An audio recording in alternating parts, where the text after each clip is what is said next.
Welcome back. ఓటుకు note కేసులో ఆదికేశవ నాయుడు కుమారుడు శ్రీనివాస్ నాయుడును ఏసీబీ ప్రశ్నించింది.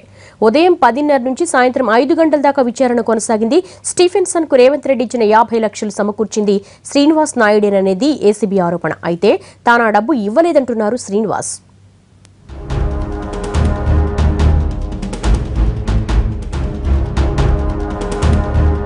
ఓటుకు నోటు కేసులో ఏసీబీ విచారణ కొనసాగుతూనే ఉంది. రేవంత్ రెడ్డి స్టీఫెన్సన్ కి ఇచ్చిన 50 లక్షలు ఎక్కడి నుంచి వచ్చాయి, ఎవరిచ్చారు అనే దానిపై ఏసీబీకి ఇంకా స్పష్టత రాలేదు. కాల్ డీటెయిల్స్, ఇతర సమాచారం ఆధారంగా కొనసాగుతున్న దర్యాప్తులో అనేక మందిని ప్రశ్నిస్తోంది. చిత్తూరుకు చెందిన ఆదికేశవ నాయుడు కుమారుడు శ్రీనివాస్ నాయుడు, అతని కంపెనీలో పనిచేస్తున్న విష్ణు చైతన్యకు ఏసీబీ ముందు హాజరు కావాల్సిందిగా నోటీసులు జారీ అయ్యాయి.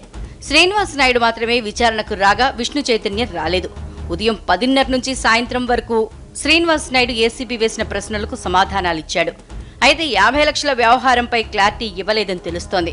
అయితే తనకు రేవంత్ రెడ్డి మంచి మిత్రుడని, విష్ణు చైతన్య కూడా తరచూ అతనితో మాట్లాడతాడని చెప్పినట్లు శ్రీనివాస్ మీడియా ముందు చెప్పారు. ఏ విధంగా తెలుసు వాళ్ళు, ఏ విధంగా మీకు సంబంధం వాళ్ళతో, ఈ పర్టికులర్ కేసులో మీకు ఏమైనా సంబంధం ఉంటే ఏం లేదు అన్నాను. సో అన్ని విధాలు వాళ్ళు విచారణ చేసుకున్నారు. ఆ రోజు 50 లక్షలు మీరే సమకూర్చారని చెప్తున్నారు. అట్లేం లేదు, అవన్నీ మీ ఎంప్లాయీ విష్ణు చైతన్య అందజేసాడు ఒక ఆరోపణ. అది లేదు, అట్లంతా ఏం లేదు. వాళ్ళకి దీనికి సంబంధమే లేదు. మనతో పనిచేసేవాడు అంతేగాని వాడిని కూడా అప్పుడప్పుడు మారుతుంటాడు రేవంత్ రెడ్డి గారితో, అందుకు విచారణకి పిలిచారు. విష్ణు చైతన్య కూడా 2-3 రోజుల్లో ఏసీబీ అధికారుల ముందు హాజరయ్యే అవకాశం ఉంది. ఇక నోటీసులు జారీ అయినా విచారణకు హాజరు కాని ప్రదీప్ చౌదరి వ్యవహారం హైకోర్టుకు చేరింది. ఇవాళ జరగాల్సిన విచారణను ధర్మాసనం సోమవారానికి వాయిదా వేసింది.